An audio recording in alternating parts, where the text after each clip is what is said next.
Kush's movie review. This week's Kush's movie review is Mickey 17. Written, produced, and directed by Bong Joon-ho. The movie stars Robert Pattinson set in the future where he is cloned every time he dies, which is loosely based off the technology used to make Paul Rudd look like he never ages. That was my joke. Uh, we're on about It's our like, 12th Paul Rudd right now, apparently. if you didn't rush through it, that would have been a great joke. Uh, It has to be a good joke now because you rushed through it, but it would have been a great joke.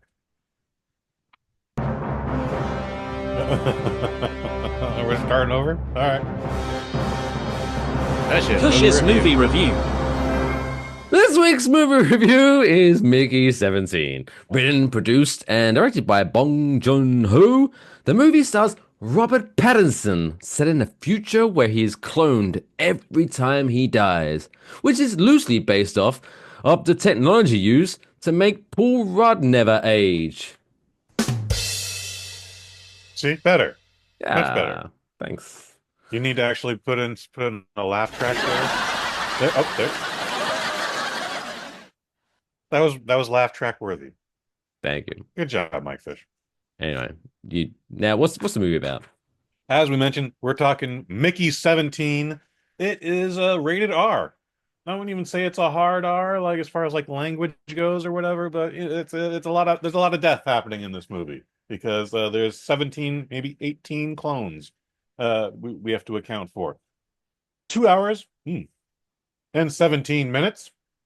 No, just 2 hours and 17 minutes. As you mentioned, Too Mike long. Fish, written and directed by Academy Award winning Bong Joon-ho, and this is based off the novel by Edward Ashton, which is called Mickey 7.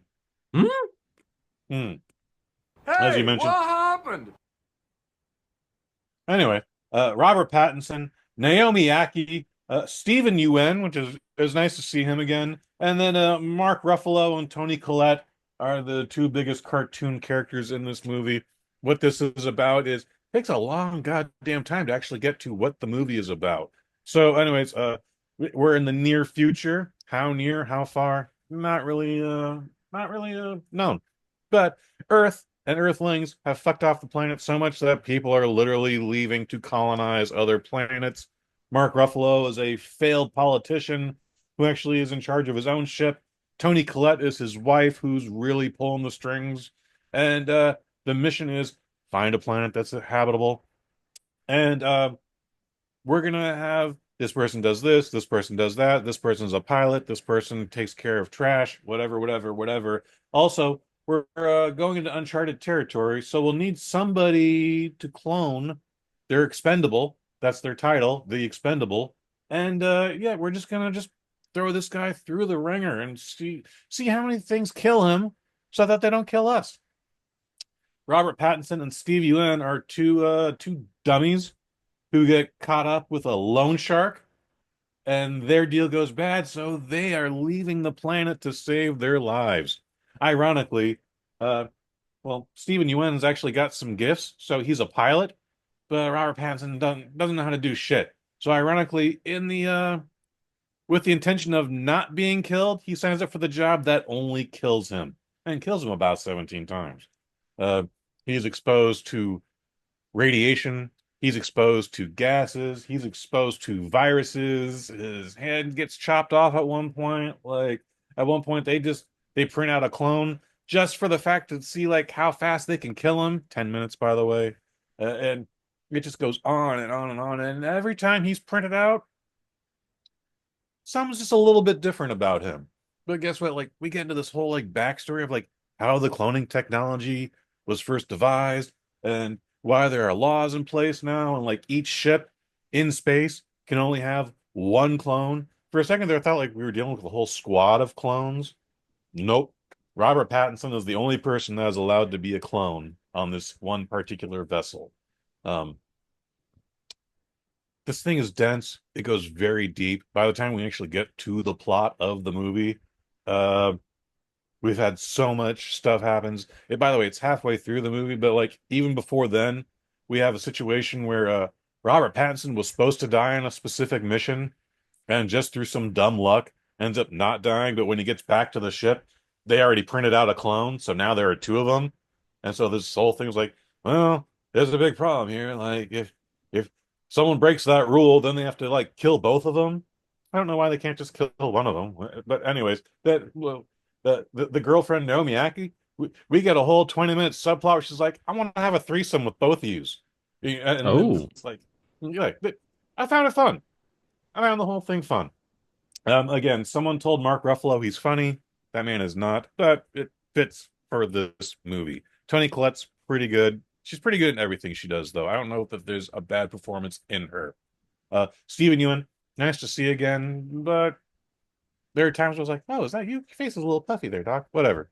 Um, Robert Pattinson is very good, especially when he's playing two characters on the same screen, and they have different personalities. One's just kind of, shy and reserved, and the other one's a little angry. He wants to kick some ass, and he's ready to fucking assassinate a president if he has to. That's not a thing. That's not a problem. He's just gonna get killed anyways.